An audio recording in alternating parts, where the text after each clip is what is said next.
পরিণতিতে এসেছেন আজকের মাঠ কমান্ডার মোহাম্মদ স্বপন সিদ্দিক।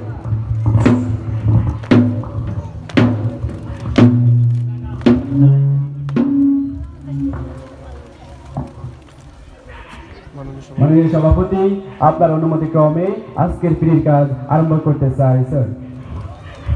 ধন্যবাদ, অনুমতি প্রদান করা হলো। অভিবাদন। মাননীয় সভাপতির মহোদয়ের অনুমতি নিয়ে ধূরগতি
ইসলাম।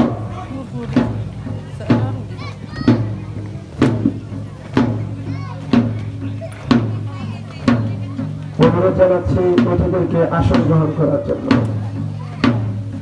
এখন তিন তারিখে মাঠটা করবেন।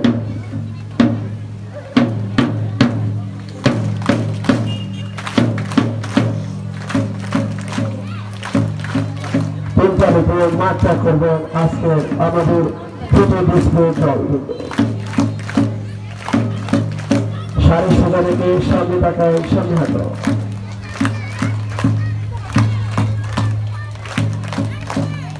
গতিতে সামনে সামনে তাকাও, সামনে।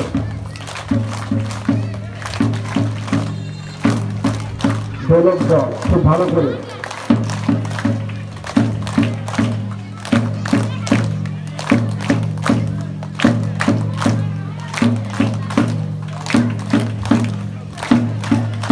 শেষে এই গ্রুপের খেলা হবে, ডায়েরি খেলা। এই গ্রুপে তোমরা প্রস্তুত থাকো। এই গ্রুপ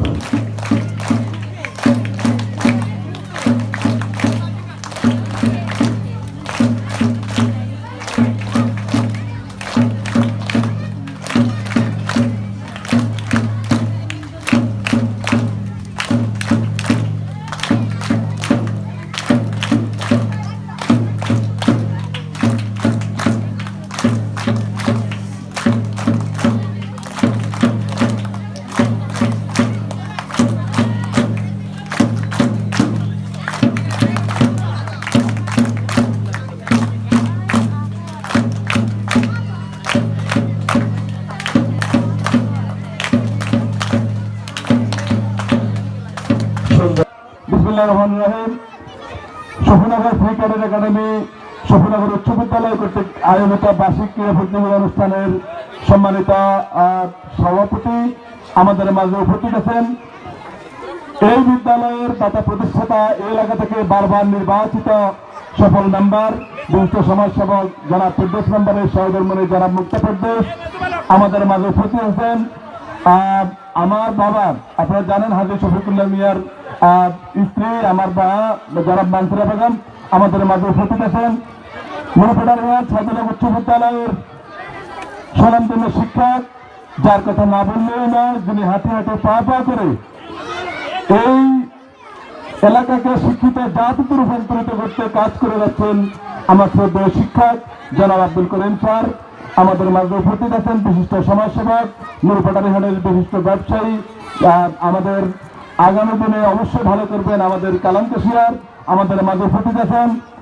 আমার দাদা নুরুল হক সজ্জা মিয়ার সুযোগ্য সন্তান, যিনি ইতিমধ্যে আপনারা দেখেছেন আমাদের মুরফেডারি সরকারি প্রাথমিক বিদ্যালয়ের প্রতিষ্ঠাতা ছিলেন আমাদের নুরুল হক সজ্জা মিয়ার সুযোগ্য সন্তান যারা আবুল কালাম আমাদের মাঝে উপস্থিত আছেন। আমাদের আরেক চাচা যারা চৌধুরী মিয়া আমাদের মাঝে উপস্থিত আছেন।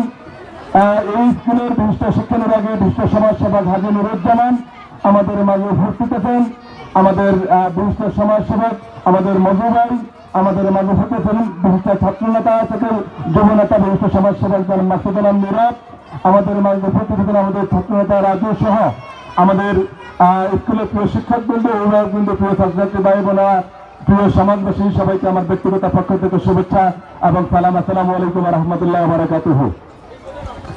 আমি শ্রদ্ধাভরে স্মরণ করছি আমার বাবা হাজী শফিকুল্লাহ মিয়া সহ আমাদের আমার জ্যাঠা গফুর ডাক্তার সহ যে সকল নেতৃবৃন্দ এলাকায় নেই, বিশেষ করে আমাদের হানেফ জেঠা। আমি এখানে বক্তৃতা বিভিন্ন ক্রীড়া প্রতিযোগিতা অনুষ্ঠানে আসলেই যেনাকে পেতাম, আজকে উনি আমাদের মাঝে নেই। গত কিছুদিন আগে হারিয়ে গেছে আমাদের জাকির কাকা সহ যে সকল নেতৃবৃন্দ আমাদের মাঝে নেই, শ্রদ্ধাভরে স্মরণ করছি সে সকল নেতৃবৃন্দকে। প্রতিযোগিতার মধ্য দিয়ে মনে হয় স্কুলটা শেষ হয়ে গেছে। এরপরে আর অনেকদিন একটা গ্যাপ ছিল, যে সুযোগটা অনেকেই লেখাপড়া থেকে বঞ্চিত হয়েছেন। এরপরে এসে আমাদের এলাকার সূর্য সন্তান জনাব সাইদুল হক সাহেব একটা স্কুল প্রতিষ্ঠা করার কারণেই আজকে মুরফেডারি হাট থেকে পূর্ব পশ্চিম যত দিকে যাবেন আমাদের ঘরে একটা বোন শিক্ষিত আছে, আমাদের ঘরে একটা ভাই শিক্ষিত আছে। তারই পদ্ধরে এই শফিনগর স্কুল আমার বড় ভাই জনাব ফেরদৌস মেম্বার প্রতিষ্ঠা করে দিয়েছেন শুধু আপনাদেরই জন্য। আপনারা হয়তো আজকে হয়তো বুঝতে পারতেছেন না। একটা বিষয় আপনাদেরকে উদাহরণ দিয়ে বলতে হয়, একটা বিল্ডিং যদি 10 তলা ফাউন্ডেশন করতে হয়, তার ফাউন্ডেশন নিচ থেকে যদি না উঠে তাহলে তার সেই বিল্ডিংটা 10 তলা করা যায় না। তেমনি এই স্কুলের কারণে এই এলাকার শিশু সন্তানরা, এই এলাকার ছেলে মেয়েরা যে ফাউন্ডেশন নিয়ে করবে আগামী দিনে এই এলাকার নেতৃত্ব দেবে, ভালো চাকরি করবে এবং এই সমাজকে সুন্দর করার চেষ্টা করবে। তবে পরিতাপের বিষয় হচ্ছে গত 1-1.5 বছর যাবৎ আমরা শুনতে পেয়েছি এই স্কুলের শিক্ষক সহ ছাত্রছাত্রীদের কিছু অনিয়ম হচ্ছে। আমি গত কয়েকদিন আগে আমাদের কালাম ভাই সহ কথা হয়েছে, আমি স্পষ্ট বলে দিতে চাই, রাজনীতি রাজনীতির জায়গায় থাকবে, স্কুল স্কুলের জায়গায় থাকবে। রাজনীতি পানির ঢেউয়ের মতো আজকে আপনার কাছে যাবে, কালকে আমার কাছে আসবে, আজকে আমার কাছে থাকবে, কালকে আপনার কাছে যাবে। ক্ষমতা পরিবর্তন হবে, ক্ষমতার পরিবর্তন যাবে, কিন্তু স্কুল থাকবে।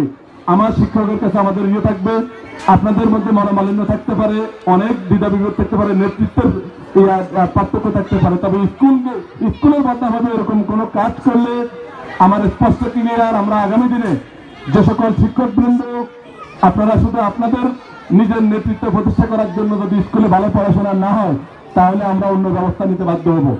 আর অভিভাবকের মধ্যে আমার একটা অনুরোধ থাকবে, আমি এরপরে আমাদের একটা অভিভাবক সমাবেশ থাকবে, সেখানে বলবো। তবু সংক্ষিপ্তভাবে বলতে চাই, আপনার ছেলে মেয়ে সন্ধ্যার পরে যদি শিক্ষকরা রাস্তায় পায়, মোবাইল ব্যবহার করে এবং স্কুলে নিয়মিত পড়াশোনা না করে, তাহলে আমি বলবো আপনাদের কাছে ক্ষমা চেয়ে নিচ্ছি, আপনার ছেলেটাকে আপনি অন্য কোথায় ভর্তি করেন। আমরা চাচ্ছি ছেলে মেয়ে কম হোক, একদম কম থাকুক, কিন্তু যে সকল ছেলে মেয়ে থাকবে শিক্ষকরা যেন মানুষের মতো মানুষ করে দিয়ে একজনকে যেন অন্তত ভালো পড়াশোনা করা ডিপিএস ক্যাডার বানাবে, সেই নেতৃত্ব দিয়ে আমাদের এই এলাকা পরিবর্তন করবে। তারই অংশ হিসেবে আপনারা দেখেছেন আমাদের এলাকায় জালাল বাফারের ছেলে সাইদুল হক সাহেব, তিনি ভালো চাকরি করেছেন, ভালো স্কুল প্রতিষ্ঠা করেছেন, ভালো নাম গান করেছেন, আমরা এরকম একটা সন্তানের দরকার। তো সেক্ষেত্রে আপনাদের অভিভাবক সকলকে সচেতন হতে হবে। আর স্কুলে আমরা আমাদের এখানে আরো নেতৃবৃন্দ আছে, আমাদের শিক্ষক আছে বা যারা পড়াশোনা করেছে, স্কুলে ব্যাচ চলবে। ব্যাচের জন্য কোনো অভিভাবক কোনো প্রশ্ন করা যাবে না। বেতনের জন্য কোনো অভিভাবক কোনো শিক্ষককে প্রশ্ন করা যাবে না। আপনারা যদি আপনার ছেলেকে যদি পড়াশোনার জন্য স্কুলে শিক্ষা দেওয়া হয়, সেক্ষেত্রে আপনি এসে কমিটির সাথে আলোচনা করবেন, আমাদের কমিটির নেতৃবৃন্দ আছে তারা কথা বলবে, কিন্তু শিক্ষকদের সাথে কোনো ঝামেলা করা যাবে না। আর আমরা আজকে প্রথমে এসে দেখছি আমার কাছে কিছু অনিয়ম চোখে পড়েছে। এই স্কুলের ডিসপ্লে দৃষ্টিনন্দন ছিল, এখানে করিমদাস সহ নেতৃবৃন্দ আছে। অতীতে স্কুলের ডিসপ্লেটা আরো একটু অত্যন্ত দৃষ্টিনন্দন ছিল, কিন্তু এবার আমার কাছে এমন দৃষ্টিনন্দন মনে হয় নাই। যা হয়েছে তাও সর্বোপরি ভালো হয়েছে, সকলকে ধন্যবাদ। আর স্কুলের মাঠ সংস্কার করা দরকার, বেঞ্চের সমস্যা আছে। আমরা ইনশাল্লাহ যদি ভোট শেষ হয়, যদি রাজনৈতিক সরকার গঠন হয়, আমরা নেতৃবৃন্দের সাথে আলোচনা করব। এখানে উপস্থিত আরো আছে কি করা যায়, আমরা প্রয়োজনীয় পদক্ষেপ নেব।